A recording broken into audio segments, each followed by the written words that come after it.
कर्म ही पूजा है। तुमने पूजा को अलग क्या समझ रखा है? क्या पूजा समझते हैं आप और क्या कर्म समझते हैं? मतलब भगवान की भक्ति करें या किसी की मदद करें, पशु पक्षी की। किसी का है कौन, किसकी मदद कर रहे हैं? भगवान ही है, तो लेकिन बस फिर अलग लेकिन मत लगाइए।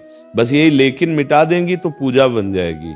देखो, जब एक बार श्री एकनाथ जी महाराज गंगोत्री से बहुत से भक्तों के साथ जल लेकर के रामेश्वरम जा रहे थे चढ़ाने के लिए, तो बस रामेश्वर जी थोड़ा ही दूर रह गए थे, तो पास में देखा एक गधा जवान निकाले हुए ऐसे प्यासा पैर फटफटा रहा है, और कलश में लाए थे गंगोत्री से।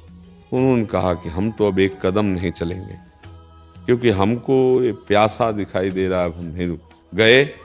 सबने मना किया कि गंगोत्री से जल लाए तो रामेश्वर जी में चढ़ा दीजिए। उन्होंने उसको ऐसे उठाया और कहा, हे भगवान शिव, आप कण कण में विराजमान, मेरा जल स्वीकार करो। पूरा घड़े का गंगा जल पिला दिया। वो सब गए उधर जल चढ़ाने, तो इधर देखा गधे से भगवान रामेश्वरम जी प्रकट हो गए, साक्षात दर्शन दिया। सब रूपों में भगवान है, ऐसा मान करके ये सच्ची पूजा मानी जाती है।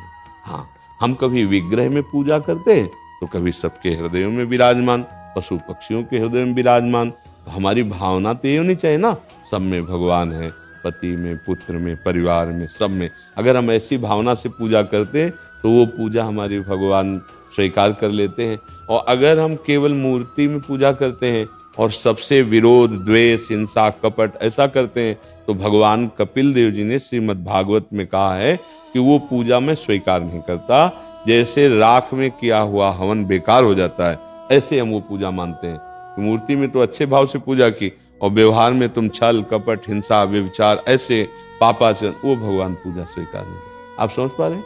हाँ, सब रूपों में हम पहले देखें कि प्रभु है, चाहे पशु पक्षी की हो, चाहे किसी व्यक्ति की हो, अब सेवा करो, वो सेवा तुम्हारी पूजा ही हो जाएगी।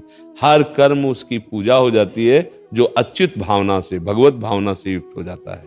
प्रत्युषा